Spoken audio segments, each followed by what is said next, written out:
Today I am going to discuss about batten plates. Batten plates are used when the built up sections are carrying axially loaded, axially compression load. So, batten plates unlike lacing plates are placed in an inclined way. In case of batten plate, the batten plates are placed perpendicular to the axis of the column. That means, if columns are vertical, then batten plates will be perpendicular to that. That means, horizontally it will be placed. Now, batten plates are generally placed in both the side with equal spacing. In general, we prefer equal spacing, and in both the side at same position we provide batten plates, and minimum number of batten plates along the length of the column will be at least 3. So, in the Codal provision it is told, right, and as I told that batten plate will be generally used when the purely axial compressions are acting on the built up column. So, for that case we generally use batten plates, but when eccentricity comes into picture in the compression member, then this does not work efficiently. So, in that case we have to go for lacing member. So, today my discussions will be on batten members, and in case of batten member we know that means we have to know certain things about certain things, like one is what will be the length of batten member, what will be the depth of batten member, and what will be the thickness. These 3 things we have to know, that means dimension of the batten member. Then we have to know the spacing between 2 batten members, then the connection between batten member and the main member. So, connections may be of 2 types, bolt connections or weld connection. So, what are the forces coming on the joint, that we have to calculate, and then we have to find out what will be the number of bolts, how bolts will be placed. So, all the details can be met, right. So, let us come to the to some general requirements which are given in the clause in code IS 800/2007. In clause 7.7 it is given. I will just go through this clause which I have written here. The clause number is 7.7.1.1. It is told in this clause that compression members composed of 2 main components, battens should be preferably have their 2 main components of the same cross section and symmetrically disposed about their major axis, right. Wherever practicable, the compression member should have a radius of gyration about the axis perpendicular to the plane of batten, not less than the radius of gyration about the axis in the plane of batten. That means, as we have discussed earlier, say for example, that if we provide 2 section, say channel section in this case back to back. Now, this has to be provided in such a way that RYY and RXX will be becoming mostly same, or RYY should be little higher. So, because we cannot change the value of RXX, RXX will be same for all the cases. All the cases means for all spacing between these 2, and if we increase the spacing between these 2, RYY value will be increased, because IYY value is going to increase. So, RYY has to be increased in such a way that the strength in both the axes become more or less similar. Now, in next clause, that is in 7.1.3, it is told that the battens shall be placed opposite each other at each end of the member, what I told earlier, and points where the member is stayed in its length, and shall as far as practicable be spaced and proportioned uniformly throughout, right, and number of battens shall be such that the member is divided into not less than 3 bays within its actual length from center to center of connection. That means, at least 3 numbers of batten has to be provided along its length. Another consideration has to be remembered, that is the effective slenderness ratio. In case of batten member, the effective slenderness ratio of the column will be increased by 10%. You have remembered that what will be the increase of effective slenderness ratio for lacing member. So, in case of batten member, it will be 10%. So, these are some codal provisions which we need to keep in mind. Now, in clause 7.7.2, we can see that the transverse shear to the batten is considered as 2.5% of the axial force, right. So, that also has to be considered. So, similar to the lacing system, the transverse shear on batten member will come as 2.5% of the axial compressive force. Next, the longitudinal shear on the batten member, say VL, I can say that will be considered as, means we can calculate as Vc by Ns. Okay. So, batten has to resist a longitudinal shear of VL and a moment of Vc by 2n. Now, what is V? V is the transverse shear force, right, and C is the center to center distance of batten longitudinally. C is the center to center distance of batten longitudinally, means this one. Say suppose 2 sections are there, then we are providing say one batten here and another batten as here, right. So, the center to center distance of 2 battens will be the value of C, right, and N is the number of parallel planes of batten. So, how many parallel planes of batten at a particular elevation has been given, that that number will be N, and S is the minimum transverse distance between the centroid of the bolt groove or welding connection of welding connecting the batten to the main member, right, and V I have told already.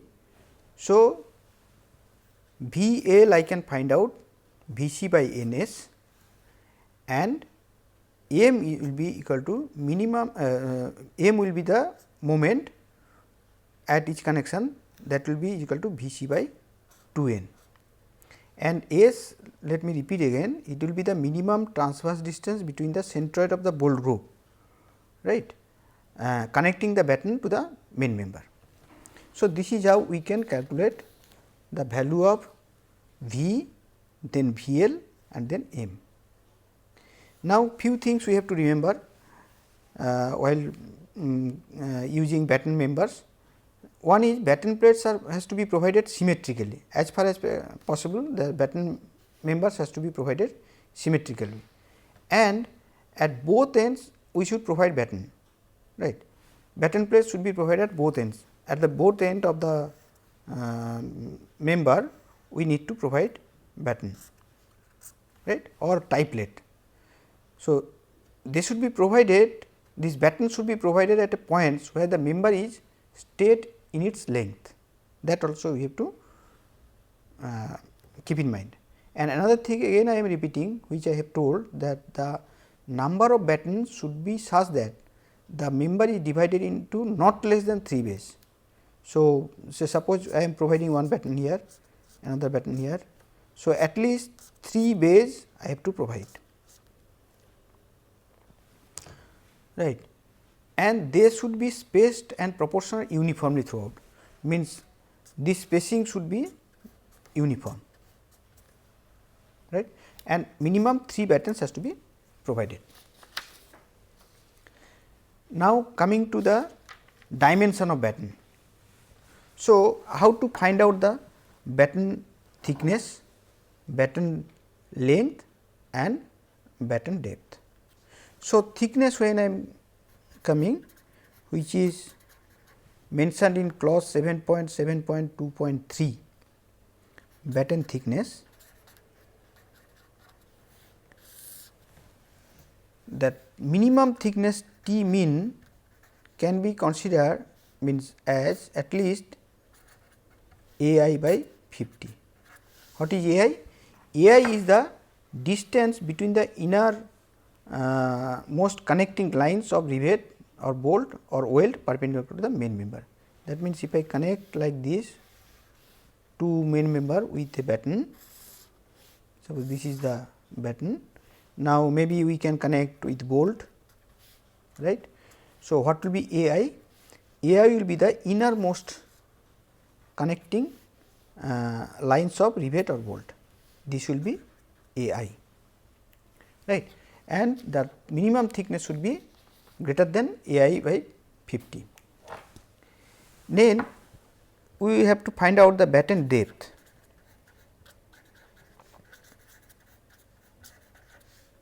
Batten depth.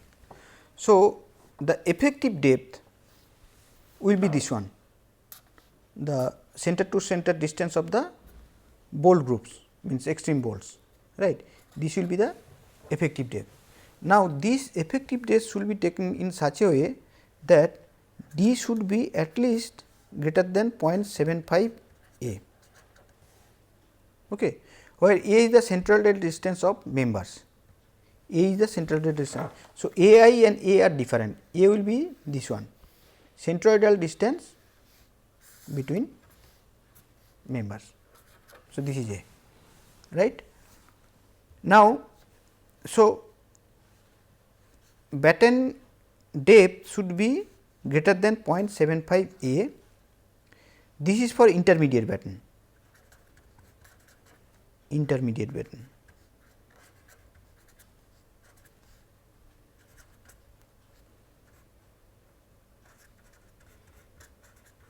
right.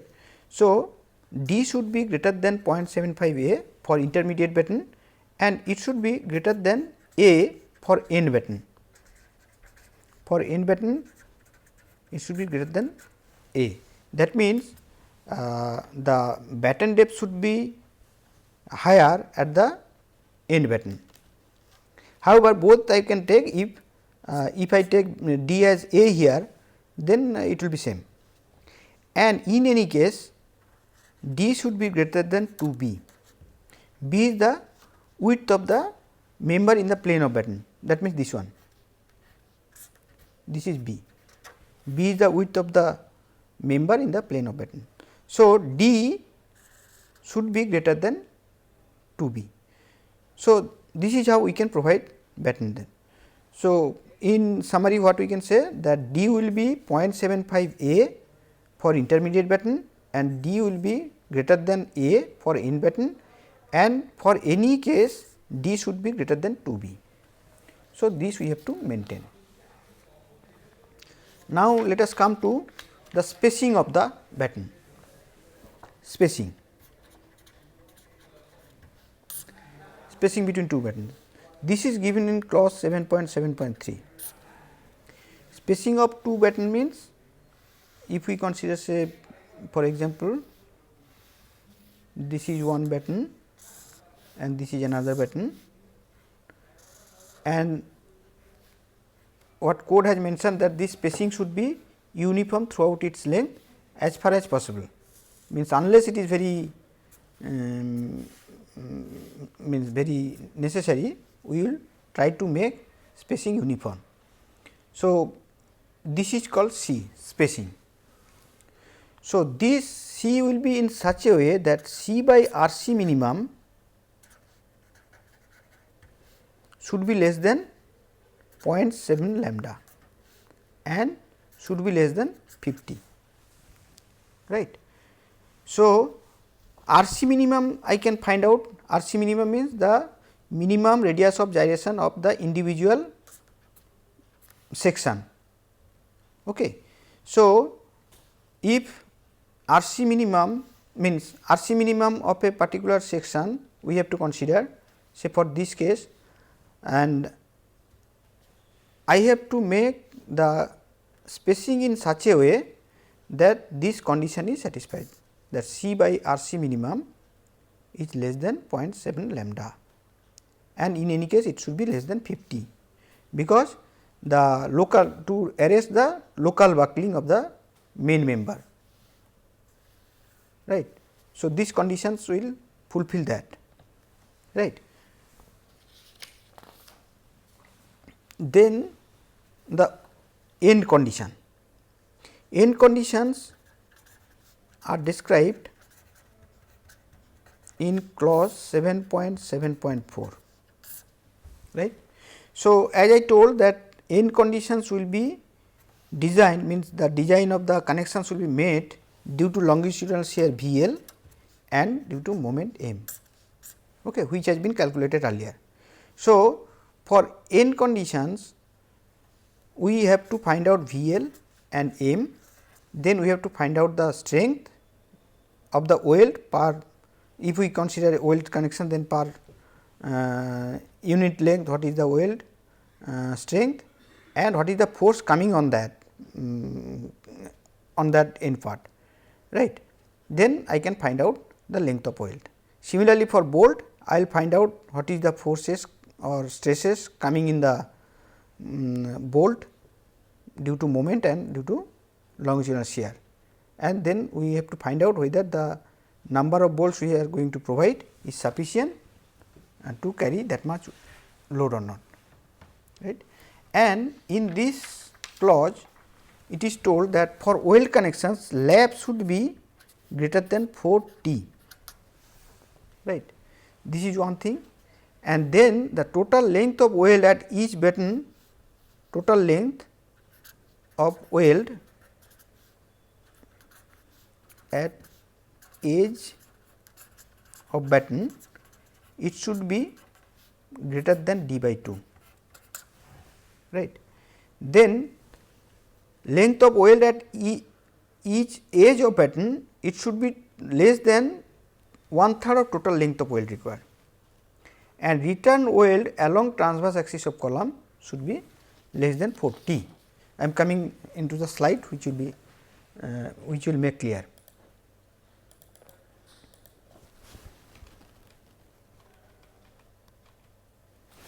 Right. This is what I was discussing. That is, one is that lap should become more than 40 and total length of weld at edge of batten should become d by 2, where d is the overall depth of the batten, and length of weld at each edge of batten should be less than 1/3 total length of weld required. That also you have to keep in mind, and return weld along transverse axis of column should be less than 4 T. So, this is what we have has been given in clause 7.7.4 while designing the batten members with the weld connection, we have to keep in mind, and this will be clear when we will go through one example.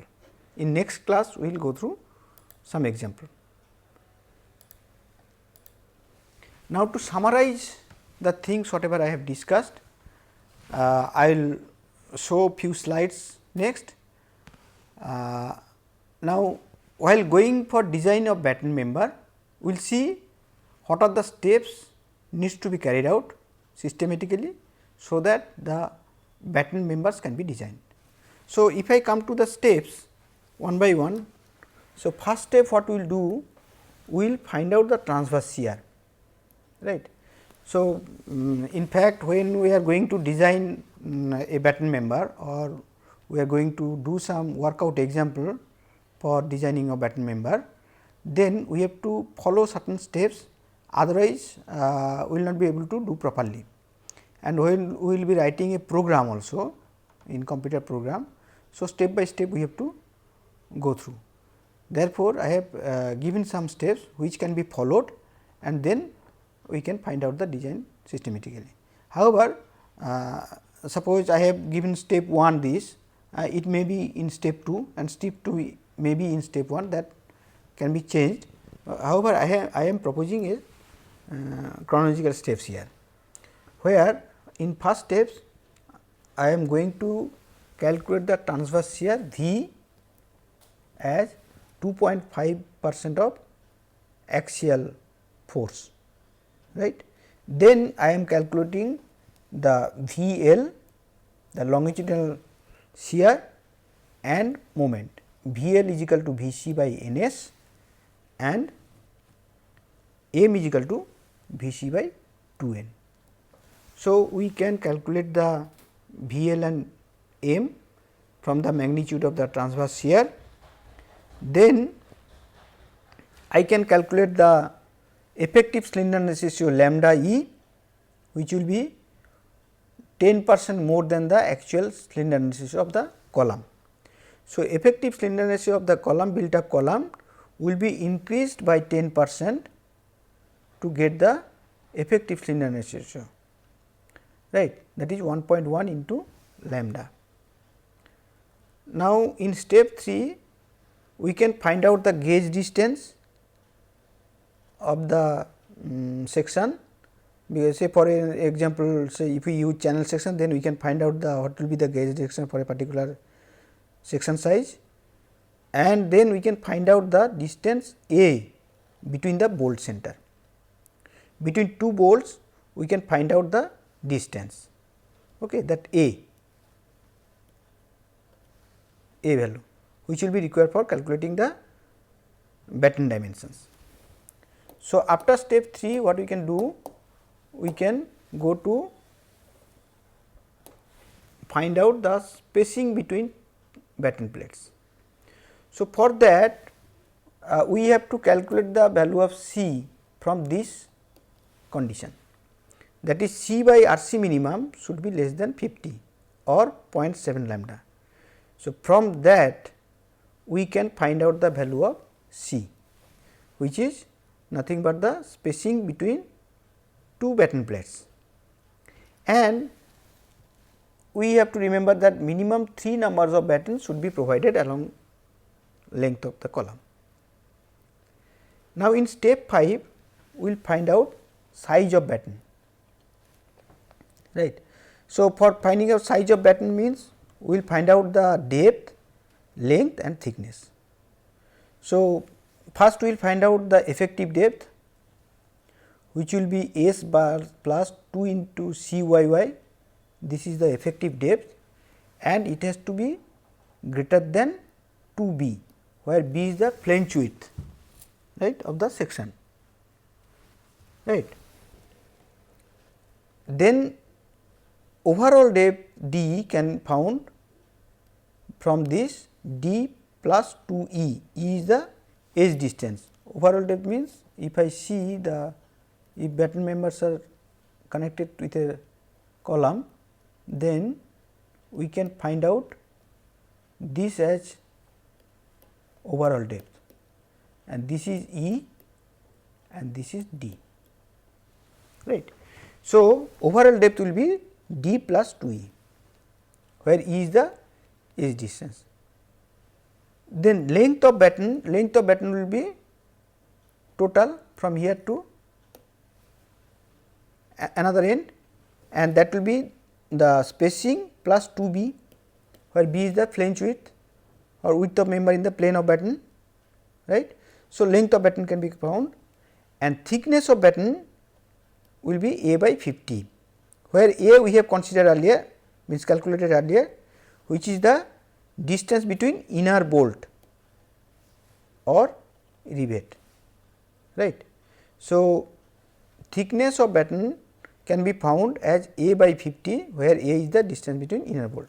That means, from here to another place, say for example, if I provide here again, then this one, and this is length of the batten, right. So, thickness of batten will be A by 50. So, once these are calculated, we can go for next step. Another thing we have to remember, that calculation of depth for intermediate batten will be different. So, for effective depth for intermediate batten will be 3/4 of that S plus 2 CYY. If this is the say for example, if two channel sections are placed back to back, and if this is the CYY and this is S and CYY, right.